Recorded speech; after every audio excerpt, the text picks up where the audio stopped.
Morning sir and ma'am. Ma'am, आपका हमारी इस एग्जीबिशन में स्वागत है। हमारी इस एग्जीबिशन का टॉपिक प्रेयर है। As you know, we start our day with a prayer. और जब हम प्रेयर करते हैं तो हमारा दिन अच्छा जाता है। मैं तमन्ना अपने सहपाठियों के साथ आपका इस एग्जीबिशन में स्वागत कर रही हूँ। हमारे एग्जीबिशन का टॉपिक प्रेयर है। जैसे आपको पता ही है, हम अपने दिन की शुरुआत प्रार्थना से करते हैं। प्रार्थना में साधारण तत्वों का और मंत्रों का भी जाप होता है। तो जैसे एक मंत्र अष्टमाध्यात्म्य का महत्व हम आपको बताएंगे। अस्तो मां सद्गम्य यानी असत्य से सत्य की ओर। इस श्लोक की पहली पंक्ति का अर्थ है हमें झूठ, भ्रम और दिखावे से निकलकर सत्य, ईमानदारी और वास्तविकता की ओर जाना चाहिए। फॉर एग्जाम्पल, मैंने एक चॉकलेट खाई या आपने एक चॉकलेट खाई, तो हमें वह चॉकलेट खाकर कब तक खुशी मिलेगी? जब तक हमें उसका टेस्ट आएगा, है ना? तो अगर मैं वही सेम चॉकलेट किसी ऐसे लड़के को दूं जिसने कभी चॉकलेट ना खाई हो और उसका चॉकलेट खाने का मन हो, तो उसके उस खुशी भरे चेहरे को याद रखकर मुझे तो खुशी मिलेगी, वो होगी परमानेंट खुशी। इसका अर्थ ये है कि हमें हमेशा परमानेंट खुशी के पीछे ही जाना चाहिए। इस श्लोक की दूसरी पंक्ति तमसो मा ज्योतिर्गम्य अर्थात अंधकार से प्रकाश में, अज्ञान और आलस्य से हटकर ज्ञान सीखने में और जागरूकता की ओर बढ़ाना चाहिए। इसके कई उदाहरण हैं। जैसे हम अपना समय मोबाइल और सोशल मीडिया पर बर्बाद कर देते हैं तो वह अंधकार है। अगर वही समय हम किताब पढ़ने में, नई स्किल सीखने में और एक अच्छे व्यक्ति को ज्ञान लेने में लगाएं तो यह प्रकाश है। तो जैसे हम सबका भी लर्निंग मोड चल रहा है, तो मैं भगवान से प्रार्थना करती हूँ कि हे भगवान, मुझे और हम सबको हमेशा ही लर्निंग मोड में रखना। तो अगर मैं अंधेरे कमरे में बैठी रहूंगी, मेरे को रोशनी नहीं मिलेगी। अगर मेरे को रोशनी चाहिए तो मेरे को खुद खिड़की खोलनी पड़ेगी। यह पंक्ति हमें यह संदेश देती है कि ज्ञान की रोशनी खुद खोजो, सीखना बंद किया तो विकास भी रुक जाए। इस श्लोक की तीसरी पंक्ति मृत्यु नाम गम्य अर्थात मृत्यु से अमृतत्व की ओर, नश्वरता से अमृतत्व की ओर जाना, यानी केवल हमारे शरीर की मृत्यु नहीं मगर हमारे कर्म और योग्यता हमेशा इस पृथ्वी पर जीवित रहेंगे। फॉर एग्जाम्पल, अगर मैं भौतिक सुख सुविधाओं में उलझी रहूंगी तो मेरे जितने भी अच्छे कर्म है वो सारे नश्वर हैं। पर अगर मैं सेवा से कर्म ज्ञान इसी पृथ्वी पर छू जाती है तो वह अमर हो जाएगी। इस श्लोक की तीसरी पंक्ति से हमें ये भी संदेश मिलता है कि हमें ऐसे कर्म करने चाहिए जो हमारी मृत्यु के बाद लोगों के द्वारा याद रखे जाए। यही असली अमृतत्व है। This mantra teaches us art of living. One part says, God wisdom to know about what is what temporary and what is what permanent. Second part says, I should always be in learning mode and the student always be irrespective of my age. Third part says, I should serve the society so that even if I die, I am remembered by the society.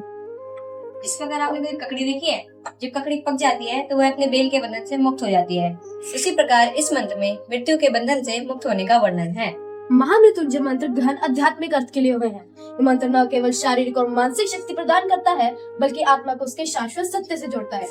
महामृत्युंजय मंत्र जीवन, मृत्यु और अमृतत्व के रहस्य को समझने की दिशा में ले जाता है।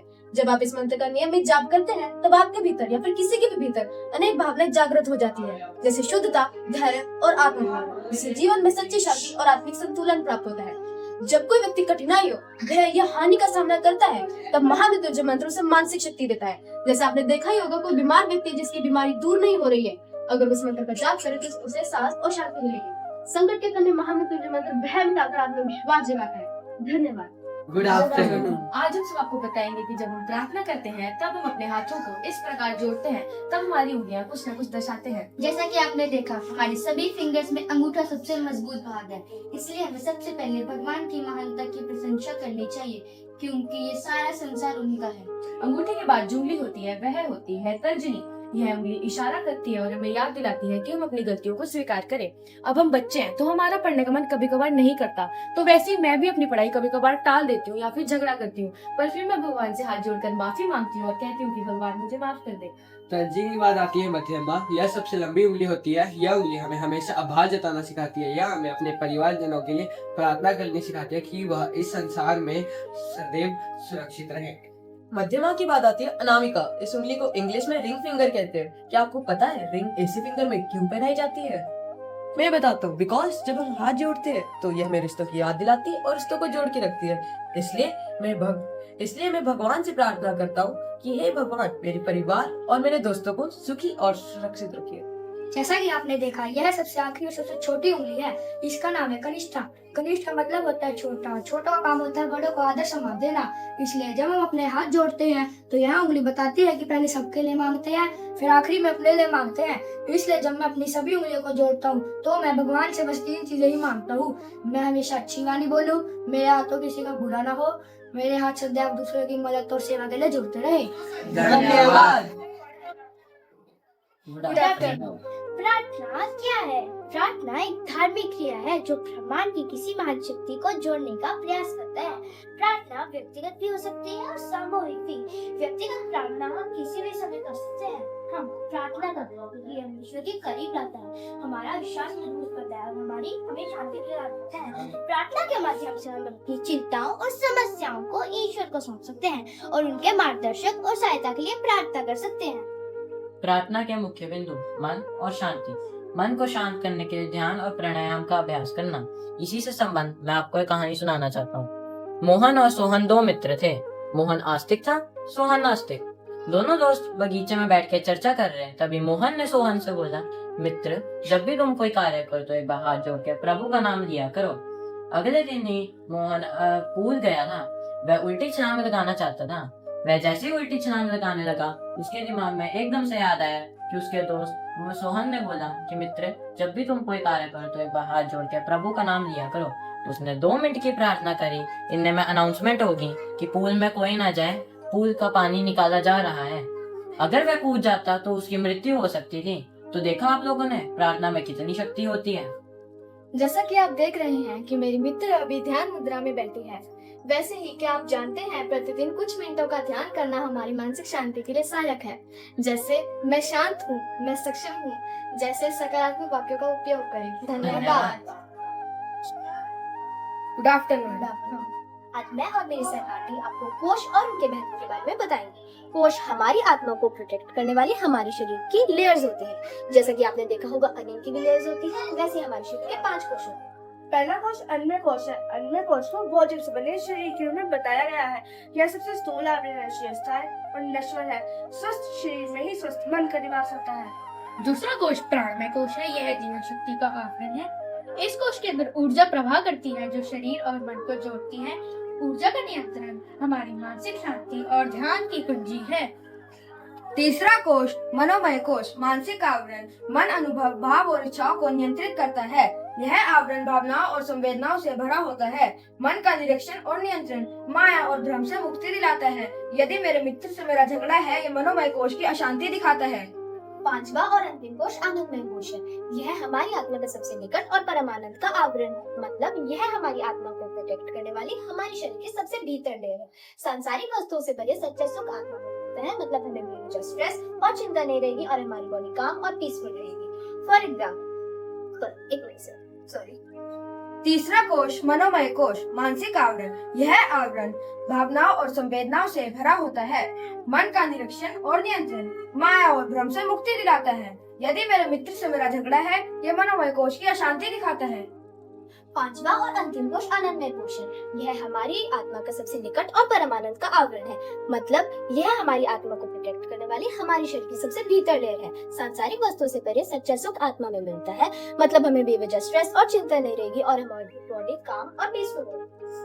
और तभी आपने देखा होगा कि छोटे बच्चों को शुरुआत से ही बाल विकास और मॉरल वैल्यूज सिखाते हैं, क्योंकि कोश और मॉरल वैल्यूज सीढ़ियों की तरह होते हैं। यदि हम चाहें तो सीधा ऊपर नहीं पहुंच सकते, हमें पहले सीढ़ी से शुरुआत करनी होगी। इसलिए कोश हमारे जीवन में बहुत महत्वपूर्ण है। Good afternoon. तो आज मैं और मेरी टीम अब इस मॉडल के थ्रू हमारे टॉपिक प्रेयर के बारे में बताएंगे। तो आप सबने कई बार फील किया ही होगा कि हम प्रेयर तो कर रहे हैं लेकिन उसका रिजल्ट नहीं मिल रहा है, ईश्वर कृपा नहीं बरसा रहे हैं। ऐसा होता क्यों है? वही चीज हम इस मॉडल के थ्रू बताएंगे। तो यदि हमें ईश्वर को प्राप्त करना ही है तो हमारे भाव सरल और निर्मल होने चाहिए। ईश्वर को प्राप्त करना ही है तो हमें उनके जैसा बनना भी हो। तो मैं आपको पहला एक्सपेरिमेंट करके दिखाता हूँ। तो हमने लिए 2 बीकर, एक को हमने माना ईश्वर और एक को हमने माना व्यक्ति। ईश्वर वाले बीकर में हमने डाला थोड़ा सा पानी जो कि होगी कृपा। अब हमने ये देखना है कि क्या ये पानी इस बीकर तक पहुंचेगा या नहीं। आइए देखते हैं।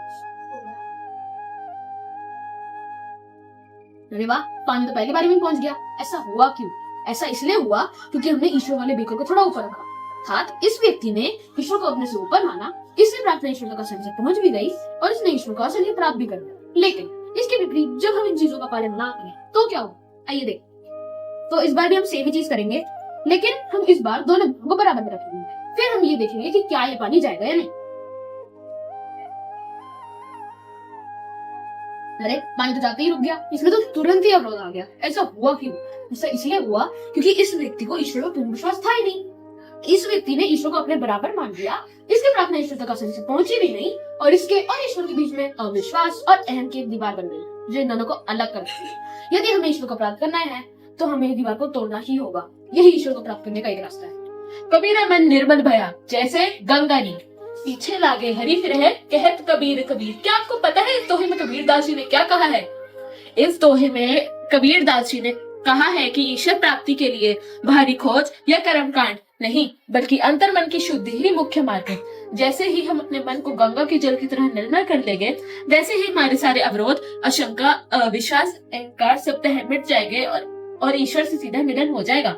जब हमारे अंदर अवरोध, अविश्वास, अशंका और अहंकार आ जाता है तो हमारे अंदर एक अहम की दीवार बन जाती है। अगर हमने उस अहम की दीवार को तोड़ दिया तो हमारी प्रार्थना ईश्वर तक आराम से जा सकेगी और ईश्वर और हमारे मिलन में बाधा नहीं आएगी। धन्यवाद। नमस्ते, आपने प्रार्थना के विषय में जाना। भारतीय संस्कृति में नमस्ते का क्या महत्व है, आज मैं आपको उसके विषय में बताती हूँ। It has passed down from generation to generation in Indian household as a greeting। पर आपने कभी सोचा है इसका origin और इसका significance क्या है? It is first found in the Rigveda, जो इंडिया का सबसे ancient text है।